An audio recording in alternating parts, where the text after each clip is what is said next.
អាជីវកម្មទាំងអស់គួរដឹងពីវិធីប្រើប្រាស់ AI តែពាណិជ្ជកម្មឲ្យបងប្អូនគ្រាន់តែ1នាទីតែប៉ុណ្ណោះតើបងប្អូនចូលទៅ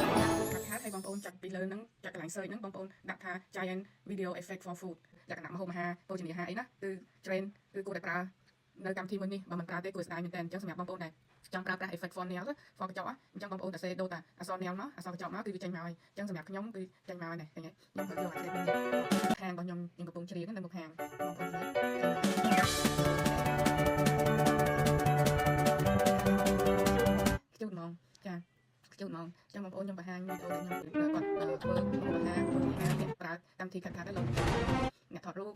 ខ្វះអុកស៊ីហ្សែនអញ្ចឹងខ្ញុំលើកឧទាហរណ៍ឧបមាថាបងប្អូនរកស៊ីទិញផ្ទះលក់ផ្ទះអញ្ចឹងបងប្អូនត្រូវមានការងារផ្សេងទៀតដើម្បីឲ្យមានចំណូលចូលជារៀងរាល់ថ្ងៃអូខេដូចរបៀបណាទៅមុខជំនាញរបស់ខ្លួនការពារខ្លួនរបស់ខ្លួនឯងនៅពេលដែលជួបបញ្ហាអញ្ចឹងបងប្អូនអាចខមមិននៅខាងក្រោមដើម្បីលក់គុណនៅក្នុងហាងរបស់បងប្អូនខ្ញុំនឹងទាញបងប្អូនចូល Zoom